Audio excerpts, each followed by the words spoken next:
Right now. Okay. Oh my God, yeah! Oh God, yes! Yes!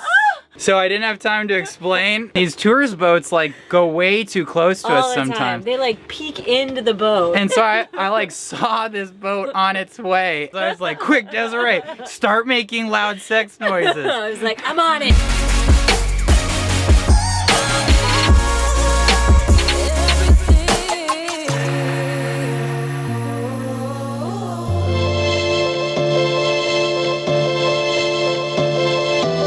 All right, guys, so here's the situation today.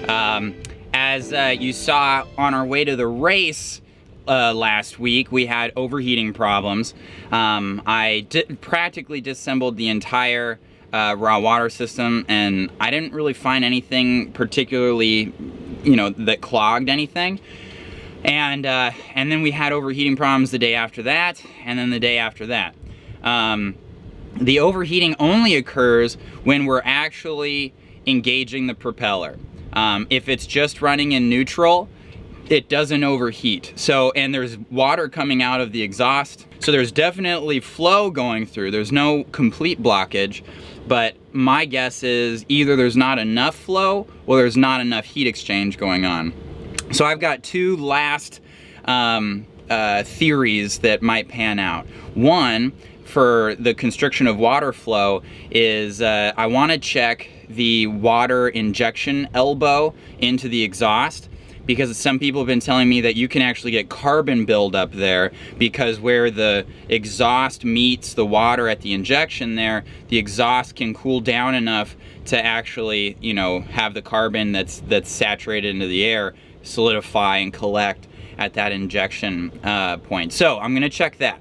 I'm hoping to see like a lot of carbon buildup there, and then I can just clean that up, and then hopefully that'll solve the problem. The other thing I'm gonna try today is, someone was telling me that it could be that the last time I cleaned the heat exchange, which was very recent, I just took this little fiberglass rod that is the same diameter as the tubes of the heat exchange. So I was able to just ram that rod through each tube and just push out whatever sediment buildup there was, or mineral buildup, mineral deposits. But someone was telling me that it can still line the inside of that metal tubing, and that will decrease the heat transfer capability of each tube. So although there is coolant and raw water flowing through, the ability for the heat to transfer is minimized because of that mineral deposit that's on the inside of those tubes. So the solution for that would be to actually take out those tubes from the heat exchange and then run muriatic acid through it. I do want to show you the process. So that port cockpit compartment is how I'm going to be accessing the engine today. You can see the cockpit is fairly nice and clean and pleasant. It's not going to be that way much longer. So I want to show you the process that it takes for us to access the engine and work on it. Open the port locker. All right, so that thing is pretty darn full. So let's get to work.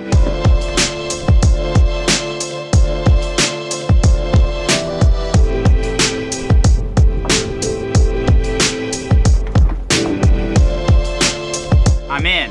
All the stuff is out. It's all piled up over there. Based on the amount of time I spend down here, you would think it's one of my favorite spots on the boat, but trust me, I don't like being down here at all. It's very hot. There's not a lot of airflow, and I'm a big guy to fit into a small space like this. But let me show you what we're dealing with here. This is the water injection. So this bad boy right here is where the exhaust comes out of the engine, and then the water links up with it right there. I'm hoping that I'm gonna open up that joint right there, that little Y, and I'm hoping I'm gonna see a bunch of gunk, a bunch of black crap.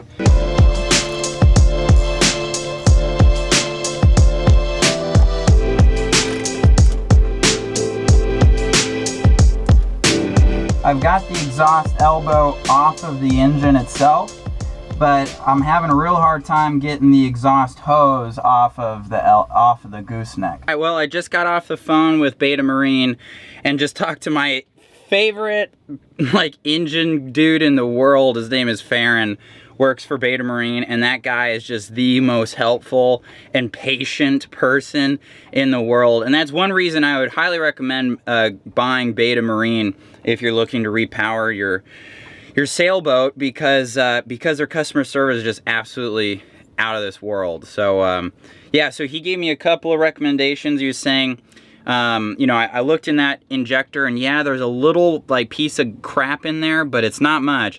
And he was saying that doesn't sound like that should be it. So he was saying that yes, maybe by cleaning the heat exchange with either muriatic acid or vinegar, that might do the trick. All right, let's give this a go.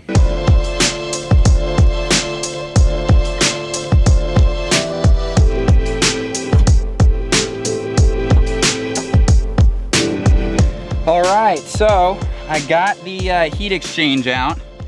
And here you are right here. So the outside does have some gunk on it. So it's got like orange to brown, just gunk on the outside.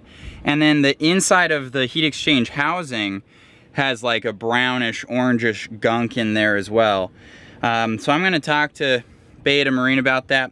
The other thing is, so you can see all the tubes are clear because I cleaned it out with that rod. But when I look into it, they've all got like white lining the inside of each tube. So I bet you that a lot of the problem here is simply that there's a mineral deposit lining the inside of each of these tubes.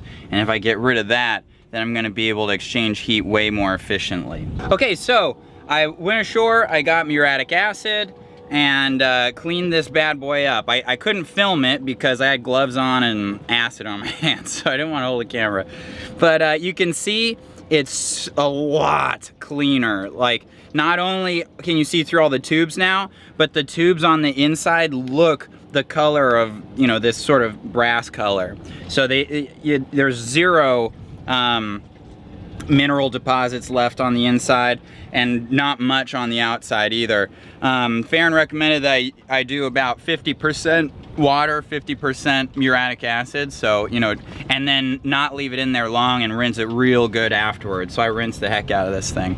So I'm gonna put this back in. Over there you can see I got that red antifreeze, and I guess that's a little bit better. You know, it handles temperatures better and doesn't gunk up the inside as much. So anyway, so I'm gonna do a proper mixture. He was saying 40% antifreeze with 60% water, and try and get exactly that. He was saying that it can be sensitive, particularly if you're in the tropics in warm water. So the water's already warm, and so you're not going to be able to take as much heat with each, you know, liter of water that flows through. So you can't be losing the efficiency of that heat transfer anywhere if you're in warmer water. It's very important that it transfers well in the heat exchange itself through the metal, and it's important that the coolant isn't to coolant to water ratio isn't too rich, because coolant transfers heat less efficiently than water, but it also keeps the water from boiling. So you need it, but you need it just that right amount.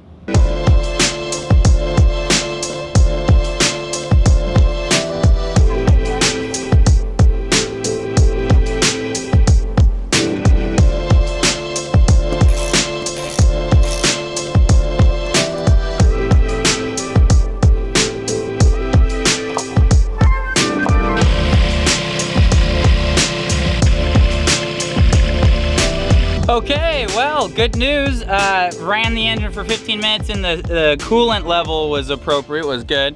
So now I'm gonna turn the engine back on and run it for like an hour or two and see if we get an overheating issue. Other than that, time to put all this shit away.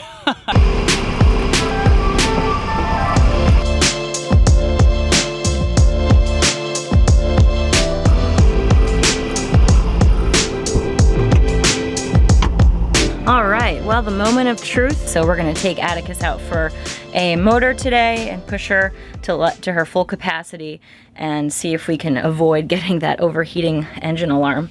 But wish us luck that we don't run into engine problems today. Come on, baby. We want an engine that doesn't overheat, please. Cross all of your fingers. I really want everyone out there to cross your fingers. We're running the engine full out right now. We're at full throttle, 3,600 RPMs, and the last time that we did this, the engine started overheating like, you know, within a few minutes. If we don't get an overheating alarm in the next half hour to an hour, then I feel real confident about those solutions that we came up with.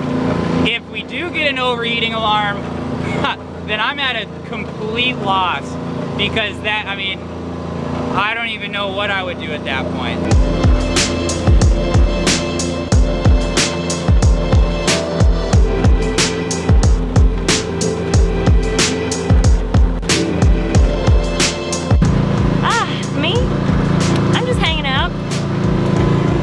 Straps. Can't see them.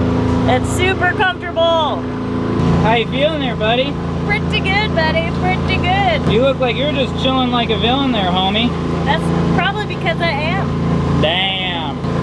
Rather than having to make another cushion, we just doubled this one over.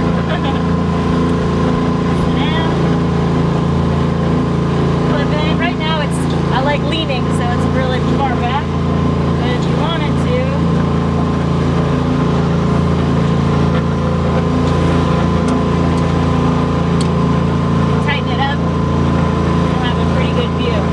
that's awesome. Desiree is totally under the top of the hardtop, and she's protected on her left and her right and forward by the Dodger. So she's out of the sun, out of the rain, out of the spray, and she's got a 360 view. So we should call it the Atticus Pilot House. Yeah. Good job, bud. That's great. She whipped that up in like half a day. Thing's badass. Okay, and it's been an hour. Yes! 1 hour running at full throttle, totally open, highest RPMs, and no overheating alarms. So that's a win. Woo!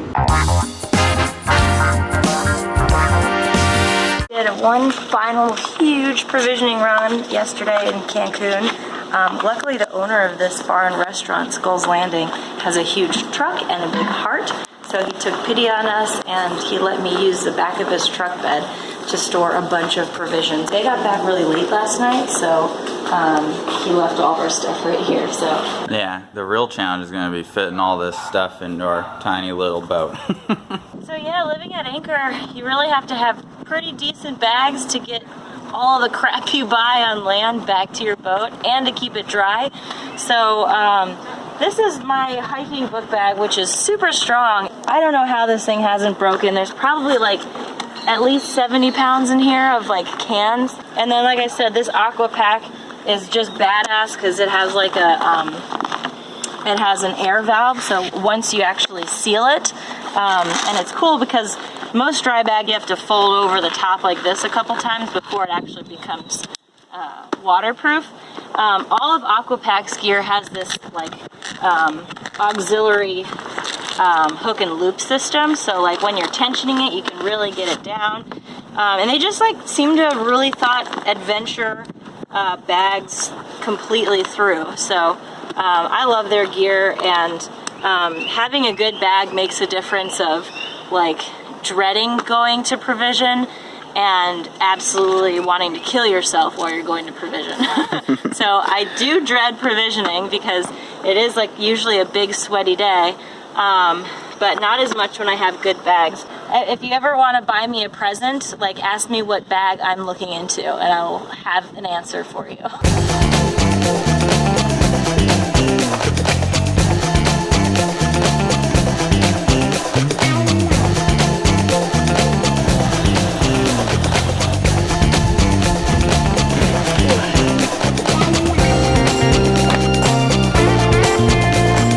How's this provisioning battle going? It's going okay. I'm actually rearranging our cupboards a little bit because I didn't really realize before how much access I would like to have to spices.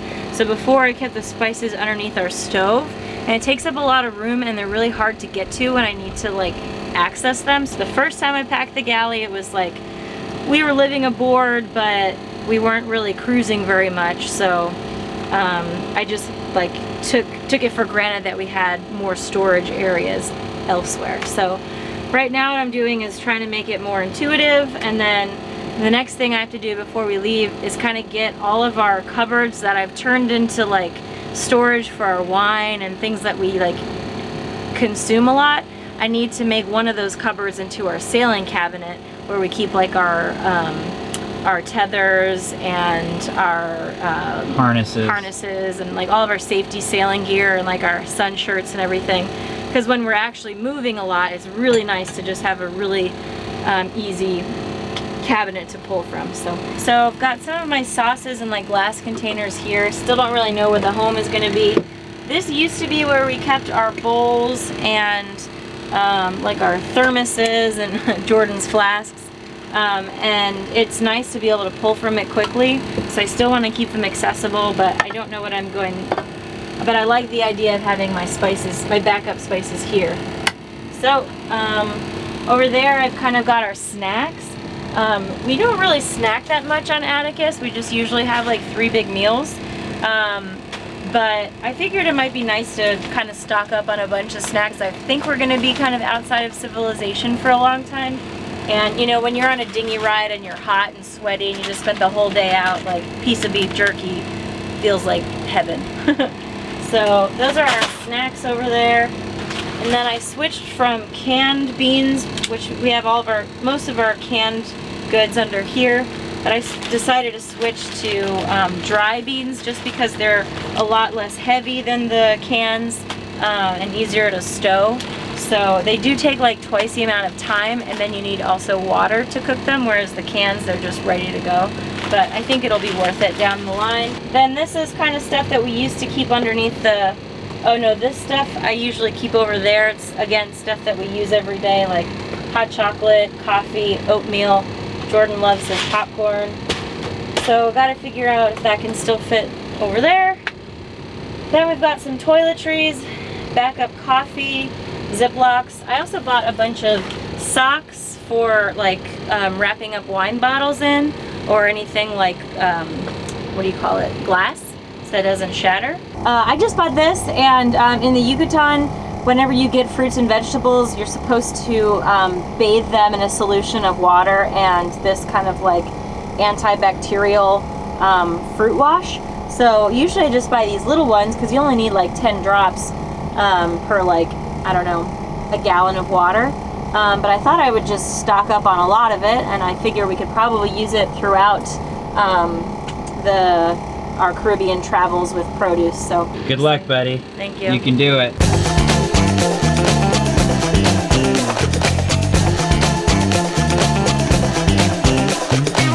All right, well, I spent the morning trying to install all the little canvas projects that I made so that I can go ahead and stow my sewing machine. And I made this like kind of canvas sling right here, and I wanted it as close to the hull as possible so that it would kind of keep all of my canvas rolls suspended up here and out of the way. Right now I kind of sleep with them next to me, so it ends up taking a lot of this room, like it's more and more encroaching on my space. So this is an example of it's just like an extra Dacron roll that I want to be able to store in there. So I thought I would try and see if I got a fitting close enough to the hole, like back there, if this angle would be sufficient to kind of keep it suspended, but it's not. So what I'm going to do now is actually make like a little teak plug and epoxy it right here where my little line is, and then I can do a twist lock fitting right there. Okay, so underneath the V-berth we used to have these wooden kind of like cabinet, I don't know what you call these, close your cabinet with them. Anyways, they're really, really annoying because getting under here is really uncomfortable, especially when we're underway and we're kind of like moving around a lot. So we have to take everything out and then get in there with 2 hands, lift it up, and take it off. What I did instead was I installed, again, these little like canvas things, which I'm obsessed with. So now if we need to get in here, I can literally just get this down, reach in, grab what I want, and then put this back on. Last little project I did was this one right here, just to kind of stow our galley stuff when we're underway. So I haven't. Sorry, bud. So usually we have this down and we've got a bungee, but what I did instead was boop, just like that, so everything should stay in. So that's my 3rd project today, and excited to get all of my sewing stuff back on board.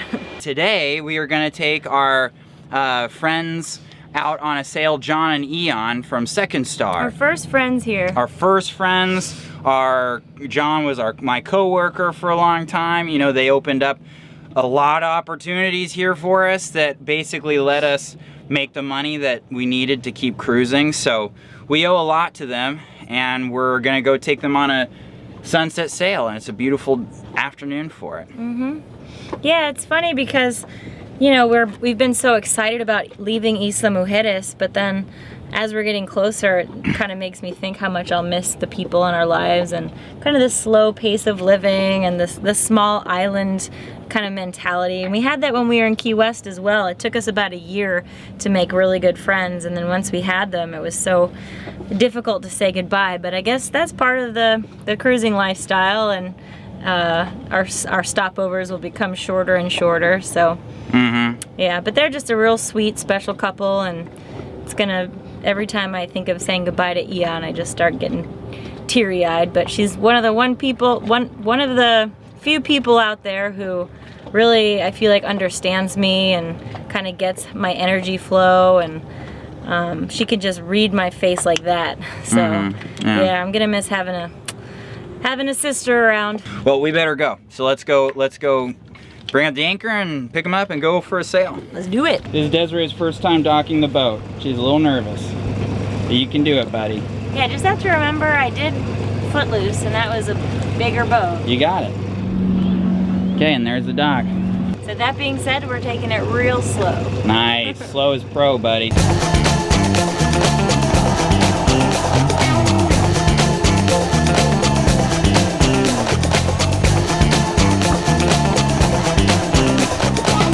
Buddy, good job. Captain Desiree. What's up, guys? No.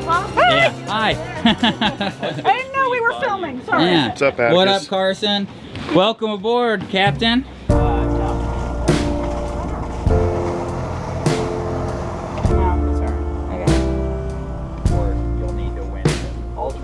All right, bud, who's our new crew member? So this is Carson. This is John and Eon's grandson. And he is attractive, strong, single. Well, not really single. Sort of single. So Carson, what brings you to Isla? I want to learn how to do what Capitan John does. I want to learn how to build boats, repair boats, sail boats. It's pretty intriguing to me, and so I think it'll be a cool lifestyle. What do you think about your first sailing experience? I like it. It's quiet. Much quieter than motorboats. I really enjoy it. Yeah, exactly.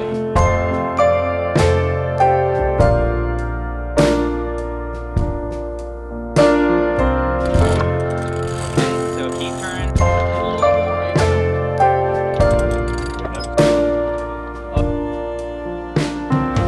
So what did you think of us when we first came down the dock and we were stumbling upon Second Star? I thought those poor kids, oh, they've been through some rough stuff. Oh, that's been there, done that, right here in this anchorage. We have drugged, we have had the same thing you went through, and there's no way you can prepare for it until you know how shitty that bottom is, and we just felt really bad for you guys. And you're not the first one and you're not the last one. Yeah, that's true. Yeah. Actually, yeah, definitely empathy, sympathy, and just, I mean, you definitely, the first time that I saw you, Desiree, I remember that everybody you came across, you said, if you helped, thank you so much. And if we hit you, we'll fix it. We'll make it better. And I'm really, really sorry. Like, that was how you greeted everybody. And I'm like, I don't fall into either of those categories, but I'm happy to help if there's anything I can do. Oh, that's funny. That is really funny.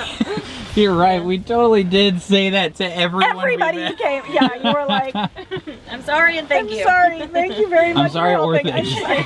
Or both. How have you felt like we've changed since you've met us? At all, if we have.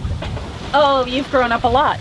You've in the last year, I think you've both matured quite a bit. You've gained a great deal of confidence as well as knowledge. I mean, you know, there's a reason for the confidence. You have a lot more base knowledge. You are continuing all the time to learn and grow, and it's been a pleasure to watch your development as you've learned and grown. When you first showed up and we got to know you, I had a very strong sense that your biggest concern was we left Key West, we left the United States to start this adventure without enough capitalization and not sure how capital was going to happen. And with the skill sets that the two of you have, it didn't take long for you both to realize, hey, there's lots of work, there's lots of money, how much do I want to do? And I think that was a big change. And then when you made the swap to much more of the YouTube channel, knowing you now have a safety net.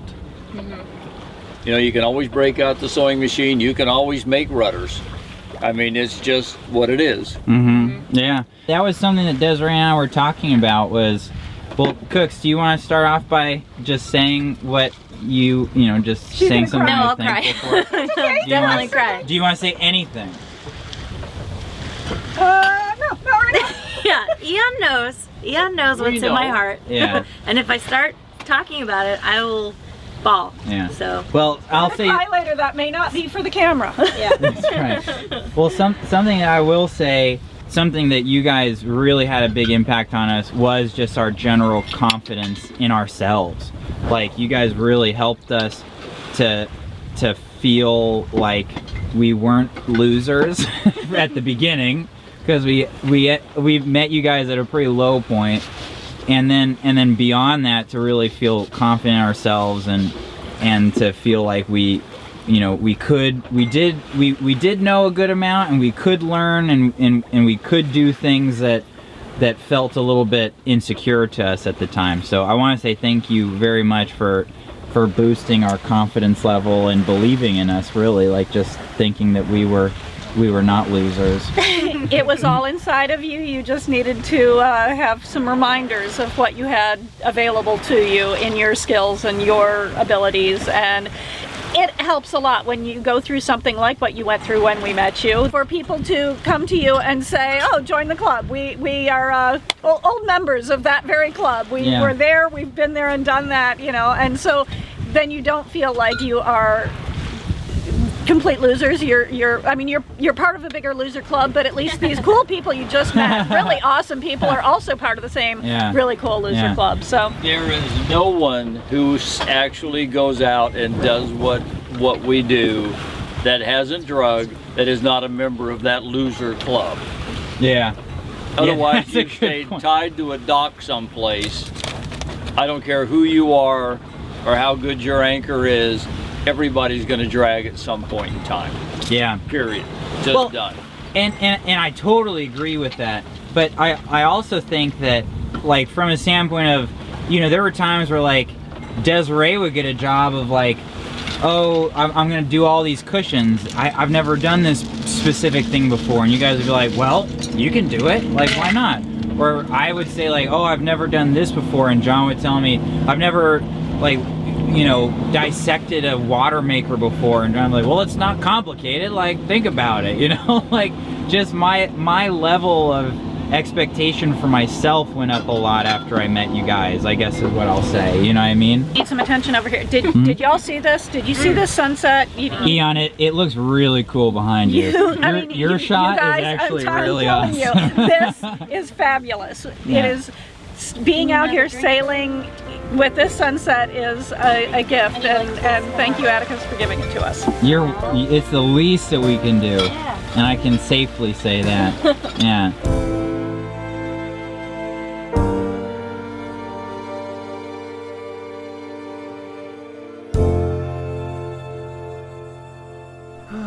All right. Oh. Okay, now Carson, I want you to look stoic. Don't look at the camera. Look, yeah, yes. Okay, do less. Can you smile with your nose? That was an outtake. Okay, now you're not doing anything. All right, well, now that we won our race yesterday, actually, can you hand me my gold medal? Sure.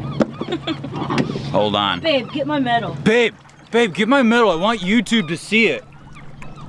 Babe, medal. Here's Jordan's medal.